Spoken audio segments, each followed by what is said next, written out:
Today, I just wanted to talk a little bit about awesome adulting, which is a phrase I coined to symbolize the notion that even while you are homeschooling, you can still be the adult that you fantasized about being when you were 10, 12, and 22.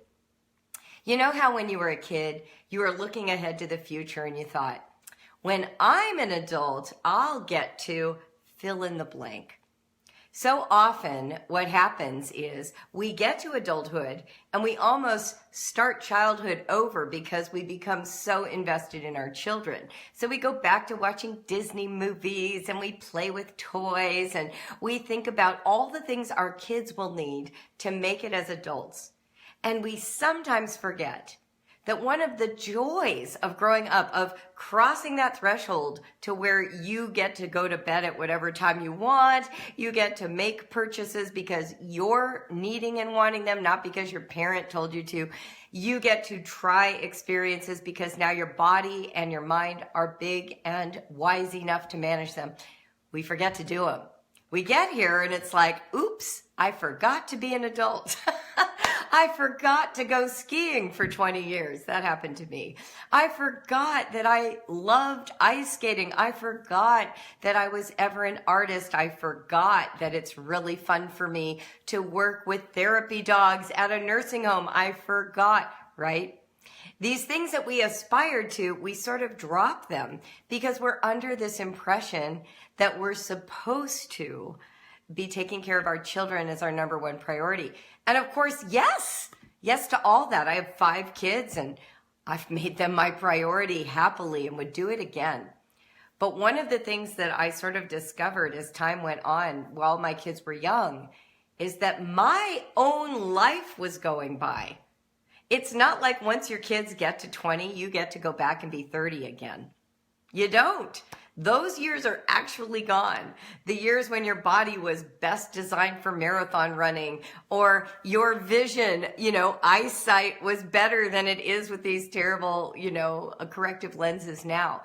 And so while you are growing up with your kids, I don't want you to lose sight of the awesome adult you can be. Now, I know that you're still going to put that person on the altar and not attend to her if your kids need you. So I want to give you the real incentive now. You ready? If you lead an awesome adult life, your kids will take inspiration from you and know that they have something to look forward to in the future. If all they see is you sacrificing who you are to attend to them, they start to think adulthood looks like drudgery and stop wanting to grow up. And I've seen this happen. Kids who are like, I see her, I don't want that life. And they infantilize themselves. They start fantasizing that childhood is when all the good stuff happens. So why would they want to outgrow that? What would motivate them to give up McDonald's Playland? What's the next thing that they would look forward to if once they're out of the McDonald's Playland level, they are being required to take on duty and responsibility and financial requirements? You know how we do that? You know how we say to our kids things like, you can't do that forever. Someday you're going to get a real job and the boss is going to make you blah, blah, blah. Right? Who wants that life? What vision of the future does that contribute to my child?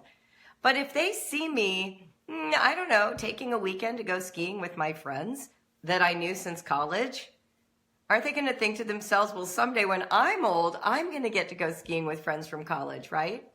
That might reshape how they understand growing up. So if you won't do it for yourself, maybe even do it for your kids.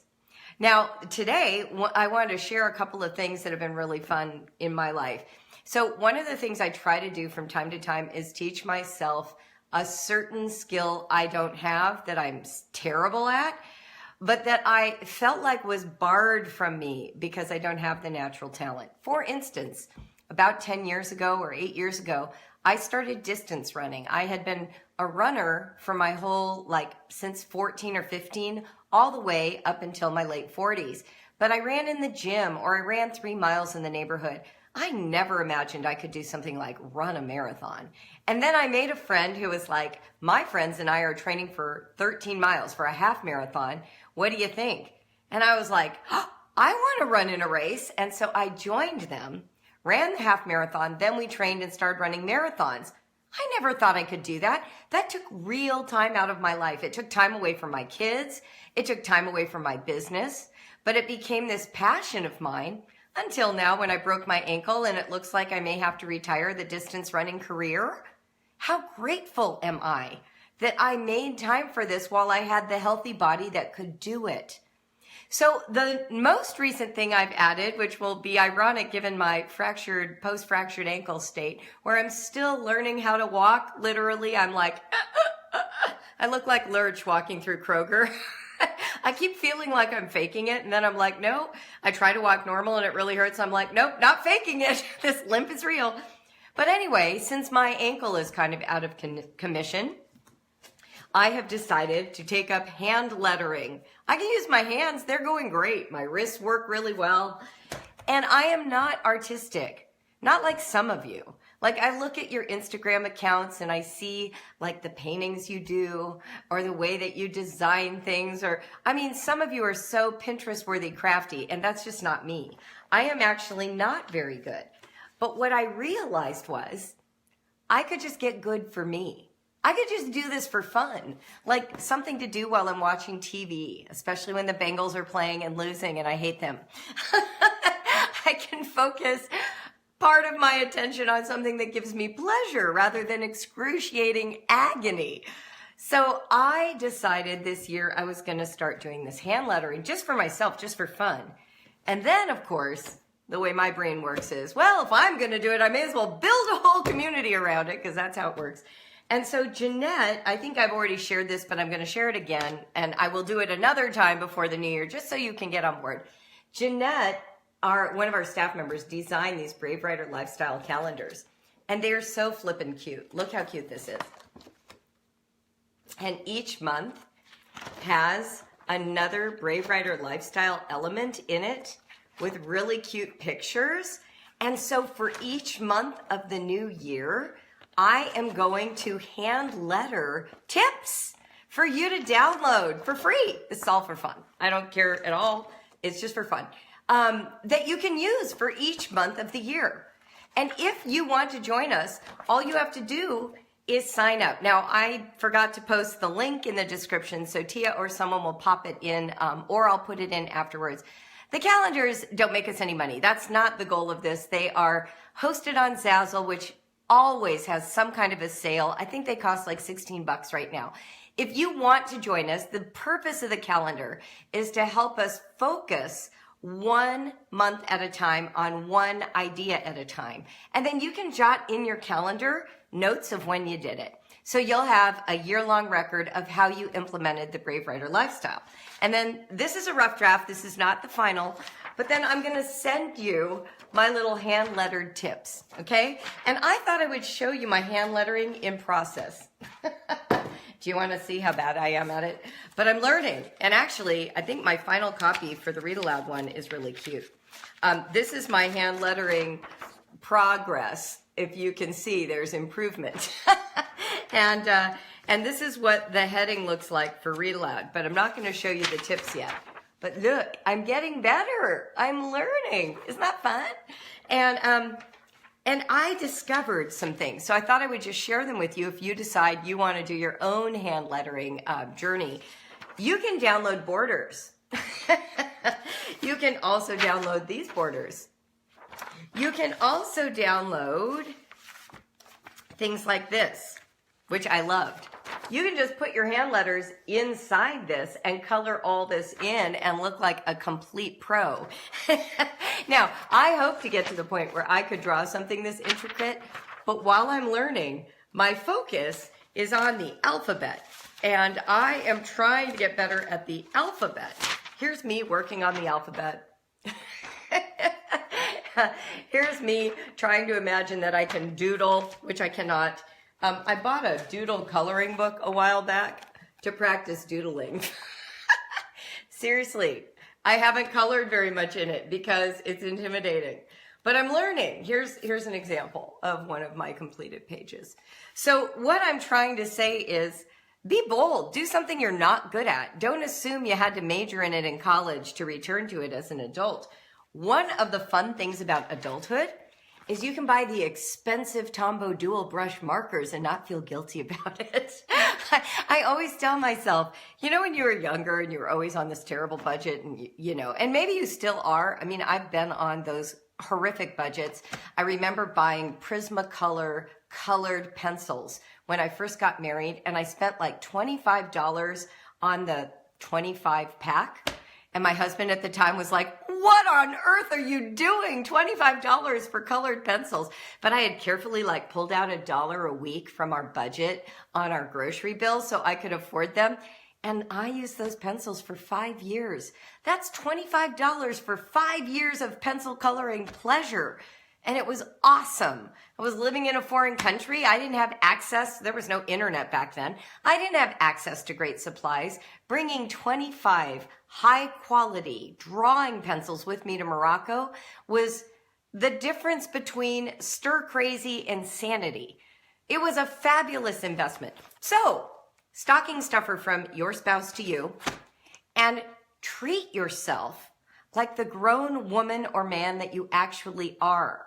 Be willing. You don't have to buy the 100 pack, but you could buy, this one. How many is that? I can't count. 2, 4, 6, 8, 10. You can get the 10 dual brush, right? You deserve that. That can be your life. Or you can buy all the little flare pens and put them in your UCLA mug that your kids got you one year from Goodwill for Christmas. Here's my point. An investment in you is an investment in the whole family. It shows that you are alive to learning, that you can make mistakes, that you are willing to put yourself out there before you're good at it. It also shows that adulthood is something to look forward to, not just this drudgerous task of paying taxes, working a job, managing a budget, corralling children, doing laundry. I mean, we want more than that for our children, don't we? We want them to get to adulthood and do amazing things. And so can you, right now in your own small way. Now, one of the fun things about my family is that we started celebrating Solstice a few years ago. I was recently divorced, and I was concerned that all of our holiday traditions were still too sentimental and a little bit raw. They're fine now. My ex-husband, my kid's dad, and I get along great. He comes for Thanksgiving. We hang over Christmas break and play games as family. So I just want you to know that in case you're worried. All of it has worked out how it should be, and it's actually quite wonderful. But we've continued this solstice tradition. So every year, what we do is we make handcrafts for each other. That is the cornerstone of this practice. We also light lanterns. We have a big bonfire where we burn handwritten wishes for the coming year and regrets from the previous year. We write them out. They're all secret. We use our colorful markers and do them on strips of Trader Joe's paper bags. And so we do that, and we have cider and mulled wine. I mean, it's just a really wonderful event. And then we give each other handmade gifts. And every year we record them in this book so that we have a record of the handmade gifts. Now, here's one of the things that I didn't realize until we did it. It's like grown-up homeschooling. We get to go back into that experience of crafting, of playing with language, of being thoughtful, and finding ways to give to each other. That's not materialistic. The gifts have to be handmade. That's the only rule. But handmade can also be writing a rap, and you rap about each member of the family. Or doing haikus on Post-it notes. I mean, literally, we've had all kinds of gifts. So I went through and I looked in here just so you could see a few of our ideas. One year, Noah made CD mixes for every single person that were tailor-made. Johanna one year made origami cranes. And then what she did is she colored the cranes with markers. and made them be designed for people that were icons for us. So for me, one of them was Dietrich Bonhoeffer, because I was writing my master's thesis on him. So she had him dressed up with his little round glasses and his brown coat. You know, she had Oprah Winfrey for catering, like that. Like each one was so special. Another one, Liam made Christmas ornaments and just put our names on them. You don't have to be super creative to do a craft or a solstice project. Let me see, what are other ones we had? I did eye calendars one year with family photos. Katrin made us crowns. They were just these beautiful headbands that she decorated with all kinds of stuff and had something to say about it. We have had, let's see what else. Free writing, flags for each country that they associated with us. Let's see what else. Bath bombs. I made tea cozies one year for little teapots sewn from scratch. I did a family recipe cookbook for everyone. So now that they're out of the house, they have our recipes. Jacob made a memory journal, which was 5 big poster boards, and it had photographs of a family timeline all the way from the time he was born to the present day. So the point is this: if you start living this life where you regularly play with language, music, you aspire to things, you value your family story, they continue to show up in brand new ways. And for our family, having this sort of once a year reunion to celebrate all that has turned out to be maybe the most meaningful thing we do every year. And I'm really excited about it too, to imagine what it will look like when my kids start their own families. They're not quite there yet, but maybe they're getting there. They're all bringing +1s home for Christmas. So I think we're getting closer to that moment in our family story.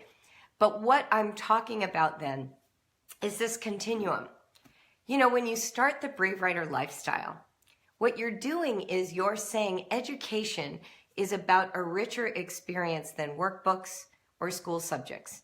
What you're demonstrating to your children is that there is a lifestyle of learning the arts, literature, exploring science, nature, being crafty, taking a risk in learning something that you don't know how to do, caring about the outcome because somebody will receive it as a gift or as a reader or as an observer. And as you build that into your family culture, invisibly, they don't know it's happening. It will show up in brand new ways when they're adults. And it will come back to reassure you that you've built this amazing family story together. So I totally admonish you, encourage you to think about what that looks like in your family. You know, and it looks different in every family. If your family is a big outdoorsy group, maybe it's taking a hike and going on a moonwalk during the owl moon and looking for owls. You know, maybe it is binge watching Lord of the Rings extended version every time you're together. That's another tradition of my family. They love doing that. So think about what your family culture is, and then find the adult satisfying expression of that you can live right in front of them and allow them to join in. Now, interestingly, today is the release of the final episode of the Brave Writer podcast. And on it, I interview my mom, who really has set all of this in motion. I was thinking back to things that didn't even make it to the podcast. Like when I turned 7, my mom threw this birthday party for me in Southern California. Just the classic 1960s kind of birthday where you have a cake and everybody comes in their patent leather shoes and dresses. And it was pouring rain in Southern California, like never happens. November 7th, never happens. And I thought, how are we going to play all those backyard games? And my mom just put everything out on the porch. We did a penny hunt. She hid pennies all over the outside porch under this little roof. And we downpour rain and everybody is just collecting pennies. And then she had some kind of string treasure hunt in the house. And then we opened gifts and ate the cake she baked. And it was wonderful. And I still remember it because she was so resourceful right at the last minute.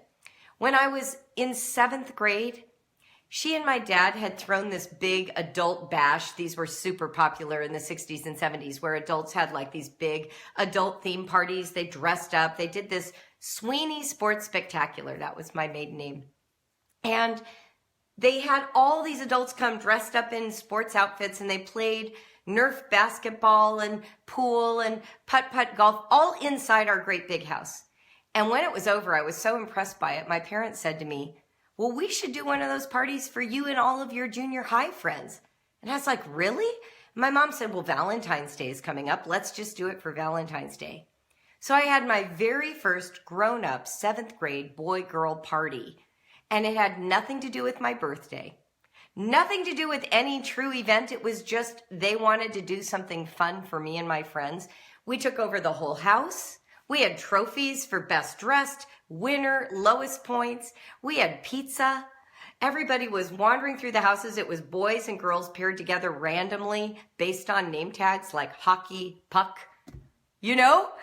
Oh my gosh. And they weren't homeschoolers. They were just really into having kids and creating an experience that I never forgot. When Jacob was in junior high, we did a party almost identical to it because that's how much it meant to me back when I was a child. So these things you're building in your family culture, the capacity you have to be awesome, to bring your adult skill set to bear on your children's lives, creates a legacy that outlives you, goes into the next generations. And you get to do that right now intentionally. And so anyway, definitely listen to my mom's podcast with me because she is an absolute wealth of insight and smarts, you know? And like she'd say, she didn't know what she was doing any better than you do or I do. This is all built from just paying attention, caring, going to therapy, reading a lot of self-help books in the 70s, all that stuff. Yeah, I'll tell you a funny little side story because this is just so classic, my mom. So we were definitely Southern Californians in the 1970s. We grew up outside of Malibu in Calabasas Park. The whole culture was very health food. You know, we were complete like vegetarians, and we were reading all the labels for additives and red dye number 3 and making sure we ate well. And we lived this very outside, play tennis, sunshiny life. And so my mom got really into reading about how to become a healthier person emotionally, not just food-wise. And there was a huge book back then called I'm Okay, You're Okay. Some of you will know about this book. And she was really into it. And there's a certain structure to the way they talk about emotional health, where they talk about being in your adult or your child. So you're either operating with your adult level of function or you're retreating into your child. And I remember my mom explaining all this to me. I was probably 11 or 12, something like that. And we had a 2-story house with this great big open staircase. And I remember one time she and I got into a fight. I was doing something with laundry. And I remember her yelling at me from the top of the stairs, "You are not operating from your adult. You are in your child." And I paused. I yelled back. I'm like, "But Mom, I am a child." And then we just both burst out laughing and just the argument was over. I won. But that's the kind of relationship we had. And that's a little bit of the kind of thing that you will get listening to us.